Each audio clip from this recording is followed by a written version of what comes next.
Well, I think the first thing I'd say it's the people. You'd go into meetings and they say AMC means 1 million civilians. Our civilians, they're adapters and they're transformers and they're get-it-doners. The leaders and the managers here in AMC was really able to bring the totality of the AMC family together. They love this command, and so do I. The words of the first commander of AMC, General Frank S. Besson Jr., are as true now as they were 50 years ago. AMC handles the weapons and equipment needed by the Army to move, shoot, and communicate.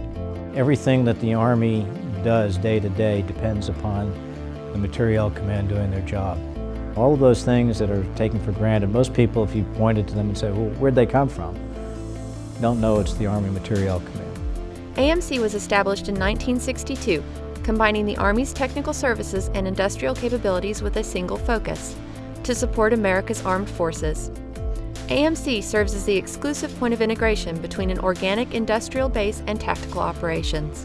Even though 95% of the Army Materiel Command is a civilian family, it is the best organization that I've seen in the world, because they really work together as one, and people don't understand the contributions that Department of the Army civilians make toward the being and the welfare of this great Army of ours, and all the war fighters who are out there at the tip of the spear performing their missions on our behalf.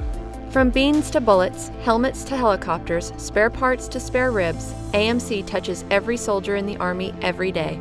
I spent a lot of time during that first year I was in the Army Materiel Command making sure that I got smart on what the command did in the field of logistics. And I'll tell you, I was very impressed. There were tremendous people in the Army Materiel Command that were managing logistics and looking out for the soldier in the field. In 1973, AMC consolidated a number of its commands to keep ahead of the power curve, while also moving its headquarters to Alexandria, Virginia. AMC then relocated to Fort Belvoir, Virginia in 2002. 3 years later, the Base Realignment and Closure Commission announced that AMC would be moving its headquarters to Redstone Arsenal, Alabama.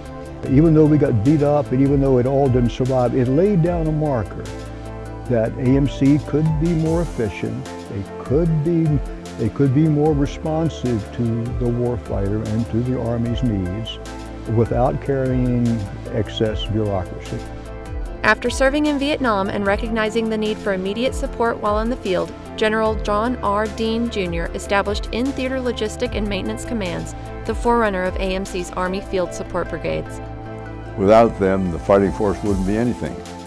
We could train them all we wanted, but if they didn't have the weapons that were provided by this command in good serviceable condition, weapons that would do the job, protect the soldier when he's doing his job, there wouldn't be any Army. During the late 1970s through the mid-80s, DARCOM, AMC's former name, focused much of its energies on what became known as the Big Five: the Apache, the Black Hawk, the Abrams tank, the Bradley fighting vehicle, and the Patriot missile system. When you have engineers working for you, you want to get involved in the hands-on doing things, and that's not what you should.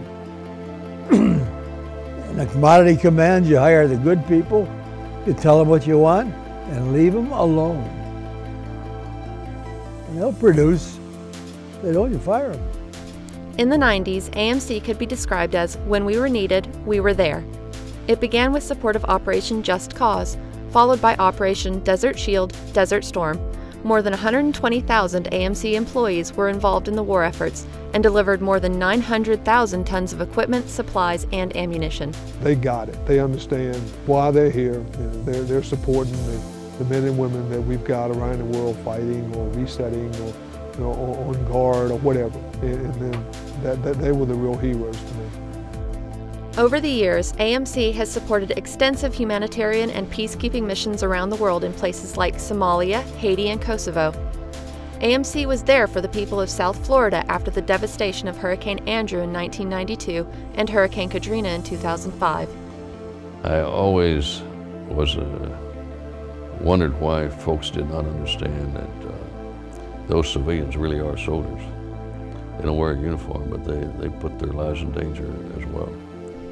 In the years following the terrorist attacks of 9/11, AMC sustained our nation's warfighters on two fronts, in Iraq and Afghanistan, some of the most difficult logistics environments imaginable.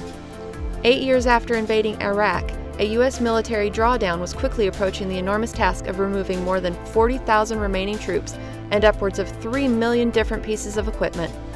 AMC tackled it head-on by creating the Responsible Reset Task Force and stopping what could have been another steel mountain. And so we must always remember that even though we're here in Huntsville or something, we have people in AMC in harm's way, and we owe them, especially at the headquarters, to do everything we can do to make sure our people are also well supported, because they are supporting our customers very well. From assembly lines to front lines, AMC is heavily involved in making the Army more responsive, deployable, agile, versatile, lethal, survivable, and sustainable. AMC has a presence in all 50 states and 144 countries. Manning these organizations is a workforce of more than 69,000 dedicated military and civilian employees.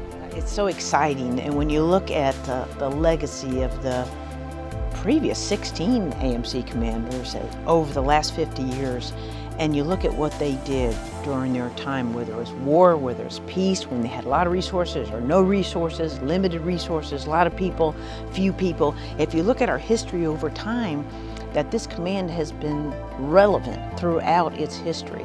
AMC has rapidly adapted to sustain our men and women in uniform while preparing for the threats we will face tomorrow.